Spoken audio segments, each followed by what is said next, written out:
հնարավորությունների մասին։ Բացելով աշխարհացույցի ծրագիրը, մենք կարող ենք ընտրել առարկան հայոց պատմություն, այնուհետև այն դասերն է, որը մեզ անհրաժեշտ է, ընտրում ենք թեման և ընտրում ենք դասը։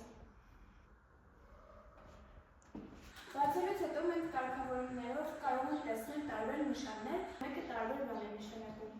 Այստեղ օրինակ, եթե մեզ պետք է ինչ-որ դեմք մարդու գտնել, մենք սեղմում ենք դեմքի նշանի վրա, ընտրում ենք այն մարդը, որը մեզ պետք է, այս դեպքում օրինակ Զորի Բալայանը, կարող ենք սեղմել վրան և մեծանում ենք։ Այստեղ կան նկարներ, և նկարների կողքին մենք տեսնում ենք տեղեկություններ։ Նաև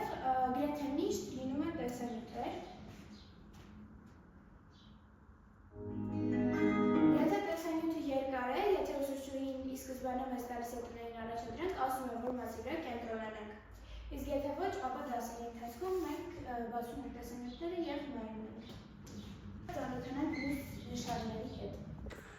Իրականում աշխարհացույցը մեզ շատ հնարավորություններ է տալիս, քանի որ այժմյան գրքերում տված տվյալները շատ սեղմ են։ Մենք ծանոթանանք բոլոր իրադարձություններին, որոնք կապված են մեր տրված դասի հետ։ Լեռնային Ղարաբաղի անկախության հռչակումը։ Գրված են տվյալներ, նկարներ, վիդեոներ և նաև կարող ենք ծանոթանալ գրվածքներին, որը տալիս է ավելի ինֆորմացիա։ Մենք կայքում ունենք նաև շատ արդյունավետ և կարևոր մի կարգավորում, որը կոչվում է ժառանգություն։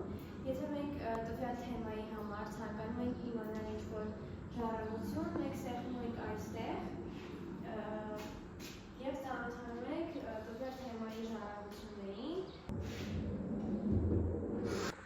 Աշխարհացույց կրթական հարթակը մեր դասերը ավելի հագեցած և հետաքրքիր դարձրեց, և ես ուզում եմ շեշտել